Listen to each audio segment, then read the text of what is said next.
India and Taiwan have been growing their relationship in many folds, whether it's semiconductors, whether it's people-to-people relationship. With me is the Taiwanese Foreign Minister joining us. Welcome to WION. It's pleasure to have you with us. My first question to you is, how do you see India-Taiwan relationship growing forward? Thank you very much, Mr. Sibbal. I'm delighted to be on your show. The relations between Taiwan and India have been growing and growing tremendously in every aspect. For instance, in the cultural aspect, there are all kinds of cultural activities here in Taiwan, like Diwali celebration or Holi celebration, and I personally have been in those celebrations. And people here appreciate that those activities are being held here in Taiwan. And the Indian movies have also been very popular here in Taiwan. Some of most recent movies have been very, very popular, including myself being having a lot of fun watching those movies. And in the economic area, the trade volume in the last 2 years also have surpassed 8 billion US dollars. And this is a tremendous amount of trade in between Taiwan and India. And in terms of high-tech cooperation, it is also the same. Taiwanese high-tech company, the PSMC, has already cooperated with Tata Electronics, and they will set up semiconductor production in India. And this is going to be a tremendous step forward in the economic cooperation in between Taiwan and India. And of course, the Indian government has been paying more attention to this area as well. For instance, Prime Minister Modi has commented on his Twitter a couple of times in the last 2 months or so, commented on Taiwan. The first was when the PSMC and Tata signed the agreement and started to plan for their operation in India. And the second time was he commented on the earthquake in Taiwan and showed his sympathy and condolences. And all these are highly appreciated here in Taiwan. And the Indian government has also been commenting that the peace and stability over the Taiwan Strait is very important, and that wins the hearts and minds of the Taiwanese people. So in a nutshell, the relations between Taiwan and India are very warm, and it's getting better and better. So you mentioned about the Indian Prime Minister sending his condolences after the earthquake we saw in Taiwan. So essentially, how do you see the mentioning of Taiwan and sending condolences directly to the people of Taiwan by the Indian leadership? People here are heartfelt. We are very touched that Prime Minister Modi, even though he's running for election right now, he's supposed to be very busy, but it still takes time to tweet about the earthquake here in Taiwan, sending condolences and sympathy and support for the Taiwanese people at this very difficult time. And the president over here, the prime minister or our vice president, who is our president-elect, and also the Ministry of Foreign Affairs, all retweeted to show our appreciation to Prime Minister Modi for showing his support for Taiwan. Semiconductors, another area of convergence between the two sides. You have already directly mentioned about it in your initial statement. But how do you see the convergences growing and Taiwanese companies coming to India and helping India build its own capacity in the semiconductor space? I think this is very important. People understand that Taiwan is a major producer of semiconductor products.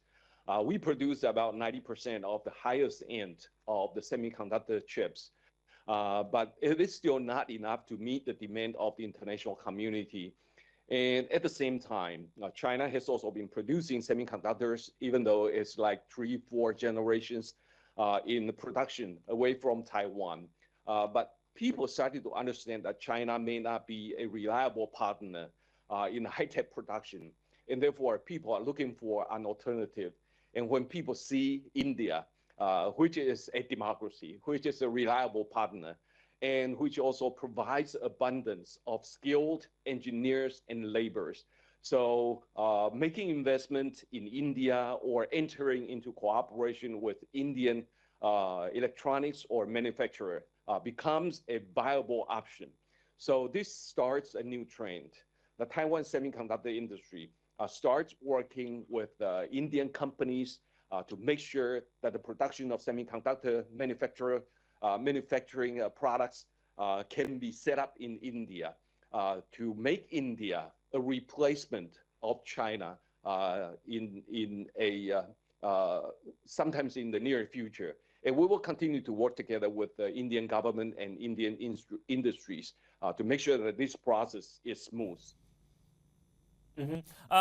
Two things which perhaps everyone is waiting for is when does Taiwan plan to open its another office in India, that is in Mumbai, because there has been announcements regarding that, and also the mobility pact as well. We know it's already signed. So when can we see the implementation? When can the first batch of Indians are planning to go to Taiwan? The first is about our office in Bombay. We have already sent our officials to Bombay already, and they have been making contacts with the people, government officials, and also the businessmen over there. They started their work already, but the office is in the process of interior decoration. And I believe that in the second half of the year, the office will be ready to operate, but our people are already there. And we have a high hope of connecting Taiwan with a grand Bombay area, either in the business contact or other type of contacts. And we also have our tourism bureau setting up its operation in Bombay already. So we hope we can attract more Indians to come over to Taiwan or to promote Taiwanese people traveling to Bombay for all kinds of purposes. And another issue you mentioned is about the mobility agreement with each other. You probably know that Taiwan is still a rapidly growing economy. And under these circumstances, we need skilled laborers. We need a lot of people to fill all kinds of vacancies. And right now, we still have shortages. And at the same time, India is a huge country that can provide a lot of skilled laborers or workforces to fit Taiwan's needs. And we have already signed an agreement with each other. And therefore, we will try to encourage our companies here in Taiwan, our industries here in Taiwan, to match their need with the Indian counterparts so that we can start having more Indians to come over to Taiwan, either to work over here or to enjoy their life here. And we will be very happy if there are more Indians find Taiwan as their home. Currently, we have close to 3,000 Indian students studying in Taiwan. And we also have about 500 postdoc positions available to the Indians. So actually, we already have some Indian community here in Taiwan, and they are very active. They are so active that we call them unofficial ambassadors to Taiwan. So Taiwan population is very welcoming to the Indians who would come to Taiwan to find Taiwan their second home. And we'll continue to work in that regard to have more Indians coming over here. And that mobility pact is going to have that purpose. So let me just go to the other aspects in the Indo-Pacific. We've already talked about Taiwan and India. What's the situation like in the Taiwan Straits? If you can give your perspective, how volatile the situation is, because that is a concerning development. The situation is, as you said, the Chinese have been putting pressure on Taiwan. They conduct military exercises around Taiwan very often. And as we speak right now, the Chinese are flying their aircraft sorties to Taiwan. They also have their warships conducting exercises not far from Taiwan. And also, they are also engaging in economic pressure against Taiwan. And they also do something that we call hybrid warfare, disinformation campaign, cognitive warfare, infiltration into Taiwan societies, diplomatic isolation attempts, and etc. But these have been going on for quite some time. even though the Chinese have been intensifying their pressure against Taiwan. But we have been able to maintain peace and stability in this area in relative terms. Several things we are adopting right at this point. The first is our policy. Our policy, in order for us to be able to maintain peace and stability in this area, the government has been pursuing a very responsible, very moderate policy toward China or toward other members of the international community. And at the same time, we are trying to strengthen our defense capabilities to deter the Chinese from thinking about using force against Taiwan. And at the same time, the international community, especially the major democracies around the world, also understand any conflict involving Taiwan is going to be a disaster for the rest of the world. So they're trying to posture in this region, trying to build new coalitions or new alliance systems. Last year, there was a new alliance system. We call it a candidate alliance in between the United States, Japan, and Korea. And what's happening right now is that the United States, Japan, and the Philippines are also beefing up their security cooperation. And other than that, there's also a AUKUS. They're also strengthening their security presence in this region. We all understand that in order to deter the Chinese from thinking about using force against Taiwan, we need to be able to deter the Chinese. And this is what we have been doing. And because of the effort of the Taiwanese government and also the major democratic partners, we should be able to make peace maintain peace in this region. And if you look at major announcement from every time there's a major gatherings like what's happening in Washington, D.C. right now, they all talk about the importance of peace and stability over the Taiwan Strait. And they say that peace and stability over the Taiwan Strait is an indispensable element of global security and prosperity. And this has become an international consensus that we need to maintain peace and stability in this region.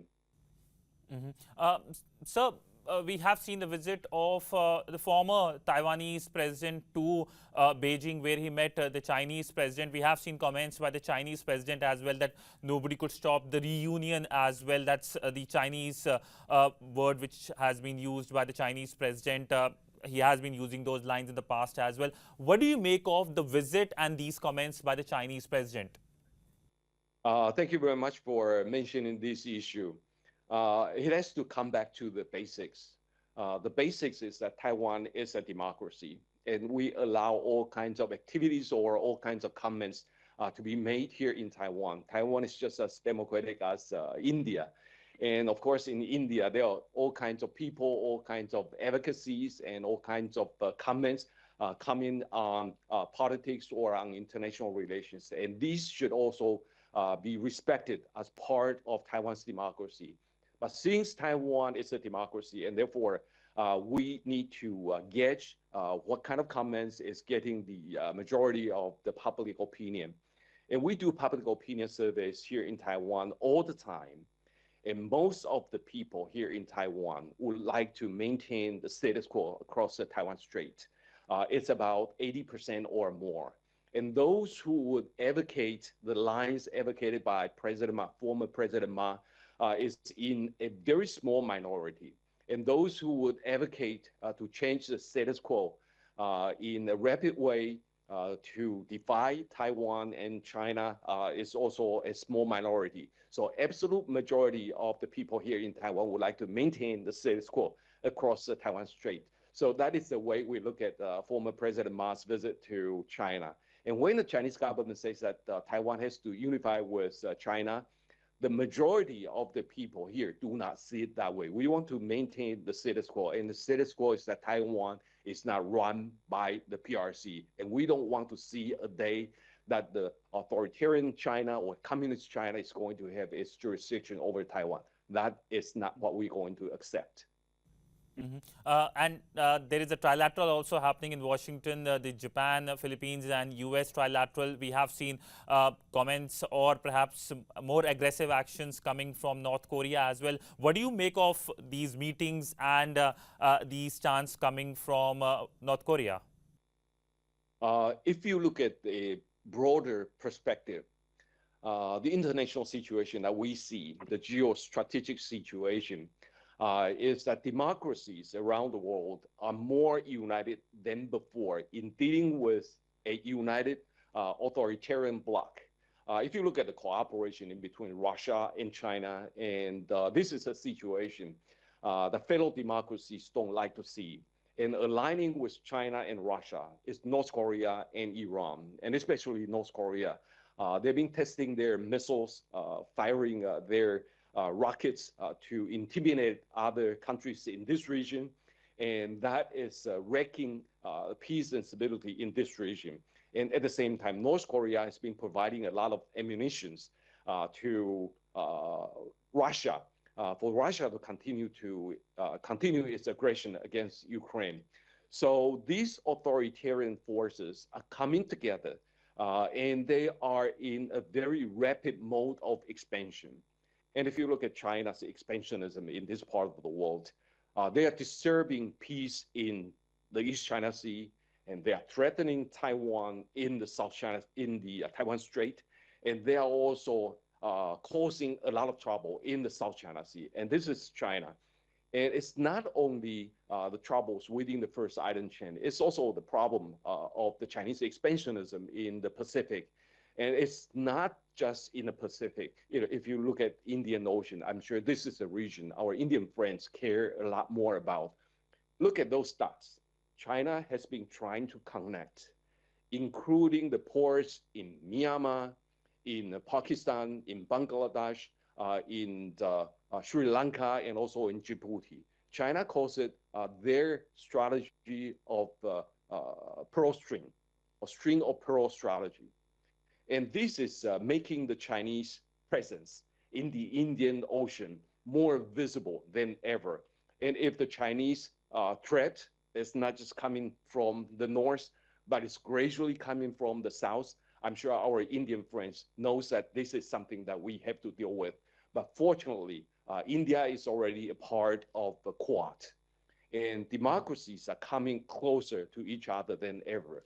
And what's taking place right now in Washington, D.C., is that the United States, Japan, and the Philippines are coming together to deal with the expansionism of the PRC. And this is something not just the United States, Japan, and the Philippines. There are other countries that are also coming closer to each other to deal with the expansion of authoritarianism presented by China. For instance, the UK, Canada, and some other major European countries are also paying attention to the peace and stability in this part of the world. They would like to conduct freedom of navigation operations in the South China Sea or in the Taiwan Strait, to make sure that they will make it known to the Chinese leaders that they will not tolerate any action to destabilize the region. Coming back to the India aspect of the relationship, a new government will be taking charge very soon in Taiwan. Have you invited India or Indian representatives to be present at the oath-taking ceremony that will take place in Taiwan? We are going to have the inauguration on May 20th. But we also understand that during this period of time, India is running its national election. And we know that you are very busy, busy over the election. So we did not make a special invitation to our Indian friends to come over during this period of time. But of course, you have ITA, the Indian Taipei Association, which represent the Indian government, and the head of the ITA will be cordially invited to take part in our inauguration. And we hope that anyone who is watching Taiwan closely can enjoy that moment of a peaceful transfer of power in Taiwan. And that will be a moment of joy for Taiwan and also for democracy. Sir, regarding the Mobility Pact, we saw certain comments emerging from Taiwan. We saw certain social media posts as well, which are seen as connected to the Chinese propaganda. If you can perhaps give your perspective on that.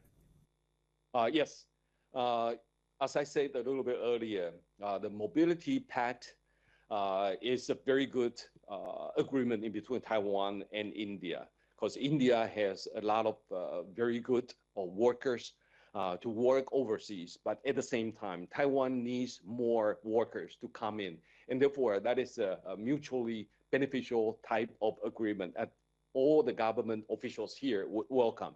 But at the same time, the Chinese government would like to see that any closer relationship between Taiwan and India are something that they don't want to see. So they unleashed some disinformation campaign against Taiwan.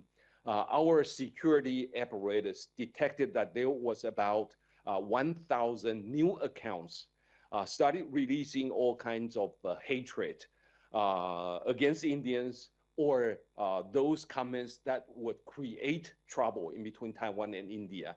But fortunately, the government officials, together with some experts here in Taiwan, are telling the people that these are fabricated by the Chinese government.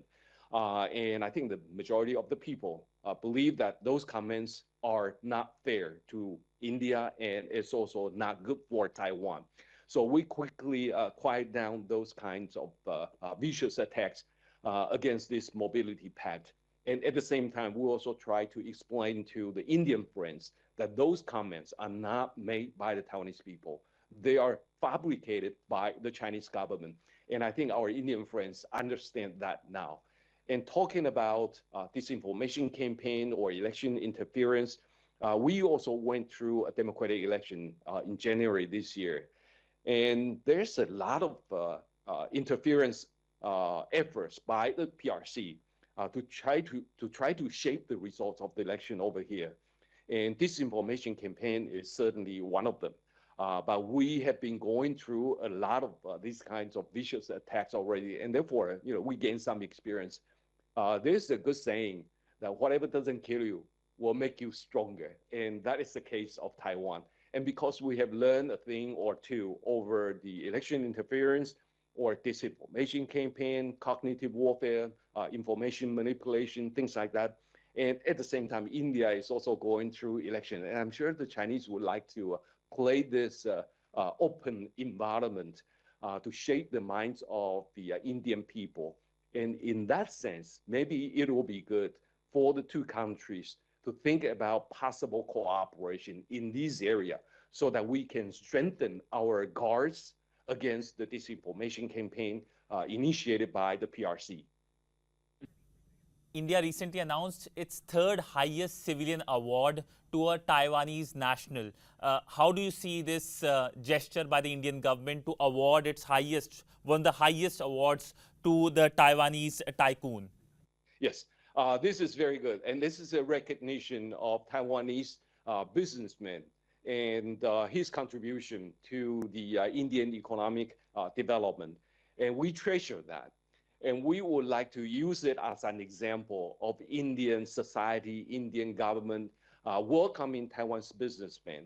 India is actually a very welcoming society to Taiwan's investment. And we will use that to encourage more Taiwanese businessmen to look at India as a very good alternative to the PRC. So my final question to you is, you have given us an interview and perhaps as the view from Taiwan goes, this will help in people-to-people relationship as well. How do you perhaps preempt a reaction given that it is likely and it is definitive that the Chinese embassy here in Delhi will be sharply reacting? So anything you would like to react before they react to your interview to us? Let me tell you some of my personal experiences. The Chinese government has already sanctioned me. And they not only sanctioned me, but they sanctioned me as the first of one of the first three people here in Taiwan. But it made me more popular. So don't be afraid of the Chinese criticism or reactions or protest. Because when you feel that the Chinese are somehow upset, that only proves one thing, that you are doing the right thing. So continue to do it, and you will feel that the Chinese criticism is unwarranted. And continue to speak with Taiwan to make sure that we understand with each other and we can continue to strengthen our people-to-people ties. Thank you so much, sir, for speaking to us. It's pleasure speaking to you at length on several issues, and this shows how strong the India-Taiwan relationship is. Thank you. Thank you very much. Thank you so much, sir.